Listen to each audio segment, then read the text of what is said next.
February मास किंतु ताती राज कलानी एवं February रे मार्च मासर ताती देखा मिलूँ हठात शीत कुआड़े गायब हो गला आ खरा बढ़ुची उपकूल अपेक्षा आभ्यंतरण ओडिशा रे अधिक खरा बढ़ुवा कहुच्छी उपकूल रे स्वाभाविक तापमात्रा 2 ରୁ 5 डिग्री वृद्धि पाइथिबा बेले आभ्यंतरण ओडिशार अधिकांश जिले में स्वाभाविक ठारू 3 ରୁ 7 डिग्री पर्यंत तापमात्रा वृद्धि पाई। आसंता 5 दिन पर्यंत तापमात्रा आहरी वृद्धि होब बोली पूर्वानुमान करिछि आंचलिक पाणीपाग विज्ञान केन्द्र। आज विभिन्न स्थान में सकाल 10टा सुधा तापमात्रा रेकर्ड होइछि। भुवनेश्वर में 21.2 डिग्री, कटक रे 20, बालेश्वर में 21.7, जाजपुर में 21, भद्रक में 21 और ढेंकानाल रे 21 डिग्री तापमात्रा रेकर्ड करा जायथिबार चित्र सामना को आसुछि। शीत गायब हो जाइछि एभली एक स्थिति रे।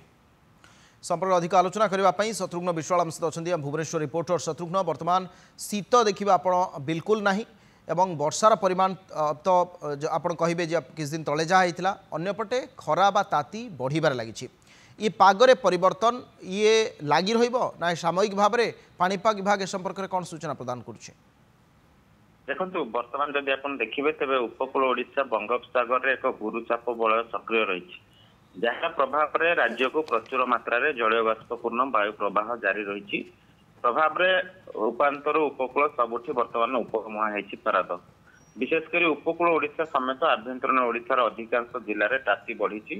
यदि उपकूल ओडिशा कथा कहबा तेज उपकूल ओडिशा रे 2 ରୁ 5 डिग्री तापमात्रा स्वाभाविक ठारू अधिक होती। से भली आभ्यंतरण ओडिशार अधिकांश जिले में स्वाभाविक ठारू 3 ରୁ 7 डिग्री पर्यंत तापमात्रा अधिक रही।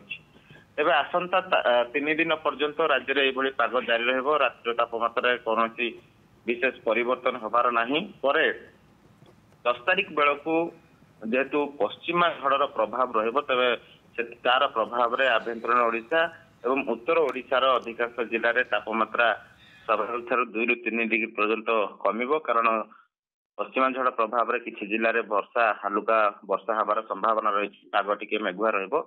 किंतु वर्तमान गत 24 घंटा भीतर जदि आप देखिए तेज राज्यर अधिकांश स्थान में 20 डिग्री रू अधिक तापमात्रा रेकर्ड होती। जदि पुरी कथा कहबा तेज पुरी सबुठारु उत्तप्त सहर भाव में रेकर्ड करिछि। 24 डिग्री तापमात्रा पुरी रे रेकर्ड होती। पारादीप रे मध्य आपण 23.6 डिग्री, केन्द्रापड़ा रे 22.4 डिग्री शीत आ फेरिबो नाही। देखो बर्तमान जेहेतु राज्य को प्रचुर परिमाण जलीय बाष्पपूर्ण वायु प्रवाह जारी रही तार प्रभाव में बर्तमान तापमात्रा ऊपर मुहाई एणिकी आगू को धीरे धीरे तापमात्रा आहरी बढ़िबो। कारण स्वाभाविक ठारू यथेष्ट 3 ରୁ 7 डिग्री पर्यंत अधिकांश सहर में तापमात्रा रही। तो 3 दिन पर्यंत यह रहिबो।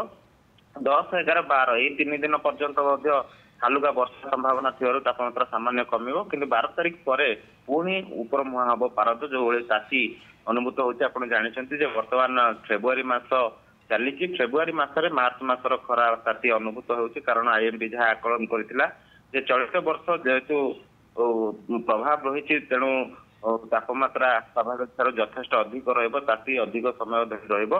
तेणु ये ताती आम गोटे प्रकार कहीपर ताती बर्तमान आरंभ है। धीरे धीरे ताहा स्वाभाविक ठारू अधिक बढ़िबो। कारण मेघमुक्त आकाश सहित पाग सुखिला रहिबा सहित दिन में सूर्यंकर तेज किरण प्रभाव में एभली स्थिति बर्तमान उपजी। ठीक अच्छे, निश्चित भाव में अनेक धन्यवाद शत्रुघ्न विशुद्ध भाव में आपंक सूचना पाणीपाग संपर्क में आम सूचना शत्रुघ्न पाखक पाऊले।